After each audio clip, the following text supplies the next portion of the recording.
ఇప్పటికే కరెంటు బిల్లులు పెరిగిపోయి జనం గగ్గోలు పెడతా ఉన్నారు. మళ్ళీ నిన్న పిడుగు లాంటి ఇంకొక వార్త వచ్చి పడింది. ఇంధనపు సర్దుబాటు ఛార్జీల పేరుతో 842 కోట్ల రూపాయలు మళ్ళీ భారం వేయబోతున్నారు.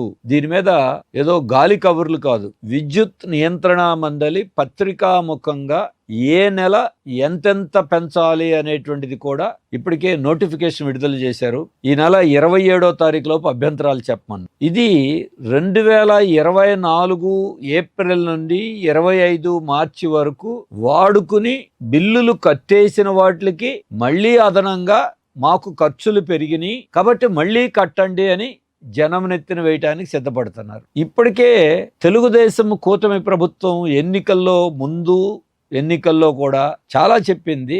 గతంలో ఉన్న వైసీపీ ప్రభుత్వం 9 సార్లు పెంచారు, 32,000 కోట్ల రూపాయలు. బాదుడే బాదుడు, మేమొస్తే బాదుడు ఉండదు. ఇది నోటి మాటే కాదు, వాళ్ళ మేనిఫెస్టోలో కూడా చెప్పారు. మేము ఛార్జీలు పెంచాం, తగ్గిస్తామని కూడా చెప్పారు. ఇప్పుడేమంటున్నారు, మేం పెంచలేదు అని అంటున్నారు. మరి వాళ్ళు పెంచబోతే బిల్లులు ఎలా పెరిగినాయి? బాధ్యత కలిగిన ముఖ్యమంత్రి గారు, విద్యుత్ శాఖ మంత్రి గారు, మంత్రులు కూడా ఇన్ని పచ్చి అబద్ధాలు ఎలా చెప్తారు? ఇది మోసం. కానీ గతంలో పెంచారు, ఆ ప్రభుత్వాన్ని దించేశారు. ఈ ప్రభుత్వం అధికారంలోకి వచ్చిన తర్వాత కూడా గతంలో ఉన్నటువంటి కొనసాగించడమే కాదు, కొత్త భారాలు వేశారు. 2022-23 సంవత్సరంలో వాడుకున్న దానికి, మళ్ళీ 2023-24 సంవత్సరంలో వాడుకున్న దానికి, బిల్లు కట్టిన దానికి అదనంగా 15,485 కోట్ల రూపాయలు సర్దుబాటు ఛార్జీలు. దాన్నే ఇంగ్లీష్లో FPPCA అంటున్నారు, fuel power purchasing cost adjustment. ఇది మీ అందరి బిల్లుల్లో చూసుకోండి,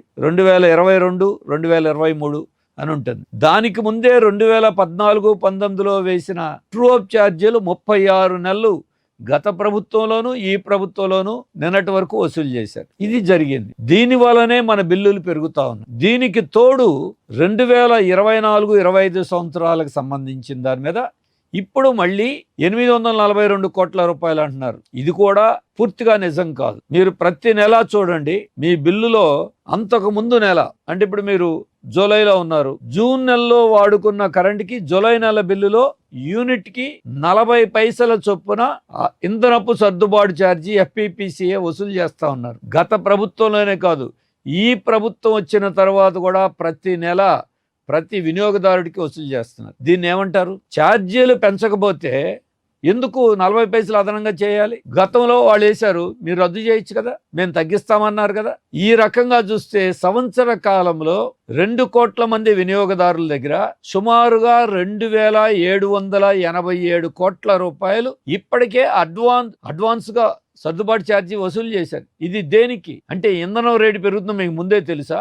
మరి తెలిస్తే అది ప్రభుత్వం భరించాలి, దానికి వినియోగదారుల బాధ్యత ఏంటి? ఎందుకు 40 పైసలు వసూలు చేస్తున్నారు? అప్పుడే కాదు, ఇప్పుడు కూడా కొనసాగిస్తానే ఉన్నారు. మేము ఛార్జీలు పెంచలేదంటే ఎలాగా? ఆ 2,787 కోట్ల రూపాయలు వసూలు చేసింది కాకుండా ఇంకా చాలలేదని సంవత్సరం అంతా మళ్ళీ లెక్కేసుకుని ఇప్పుడు అదనంగా ఇంకొక 842 కోట్ల రూపాయలు కట్టమంటున్నారు. అంటే దాదాపు 3,600 కోట్ల రూపాయల వరకు ఈ ప్రభుత్వం ఈ సంవత్సరానికి అదనంగా జనం దగ్గర వసూలు చేస్తున్నది. ఇది బాధుడు అంటారా? ఏమంటారు? అంటే ఉమ్మడి బాధుడా? ఇది కూటమి బాధుడా? మోడీ గారు, చంద్రబాబు గారు, పవన్ కళ్యాణ్ గారు ఏ బాధుడైతే ఉంది?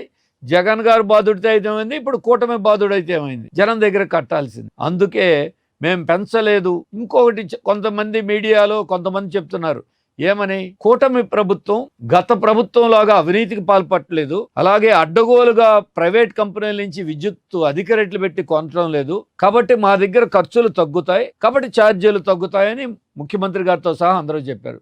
ఓకే, మంచిది. మరి మీ దగ్గర అవినీతి లేనప్పుడు, బడా కంపెనీల దోపిడీ లేనప్పుడు ఎందుకు ఈ 3,500 కోట్ల రూపాయలు ఛార్జీల కంటే జనం కట్టిన దానికంటే అధికంగా ఖర్చు అయింది? సమాధానం చెప్పాలి, సంజాయిషి చెప్పాలి. దాదాపుగా చూస్తే 10 రూపాయలు 11 రూపాయలకు కూడా విద్యుత్ పంపిణీ సంస్థలు, బడా సంస్థల నుండి అధిక రేట్లు పెట్టి కొన్నాయి ఈ గవర్నమెంట్ వచ్చిన తర్వాత కూడా. అదే జనం నెత్తిన వేస్తా ఉన్నారు ఈరోజు. మరి మీరు ఎక్కడ తగ్గించారు ఖర్చు? మీరు తగ్గిస్తే ఖర్చు తగ్గాలి, జనానికి ఛార్జీలు తగ్గాలి. మీరు ఖర్చు పెంచుతున్నారు, ప్రజలకి దొడ్డిదారిన అడ్డదారిన కనపడకుండా రకరకాల పేర్లు పెట్టి జనం నెత్తిన వేస్తున్నారు. అందుకే బిల్లులు పెరుగుతా ఉన్నాయి. ఇప్పటికైనా ఈ ప్రభుత్వానికి చిత్తశుద్ధి ఉంటే, మీరు చెప్పిన మాట కట్టుబడి ఉంటే 842 కోట్ల రూపాయలు ప్రతిపాదనల్ని రద్దు చేస్తూ విద్యుత్ నియంత్రణ మండలికి గవర్నమెంట్ తరపున ముఖ్యమంత్రి గారు లేఖ రాయండి. అలాగే ఇప్పటికీ వసూలు చేసిన 2787 కోట్ల రూపాయలు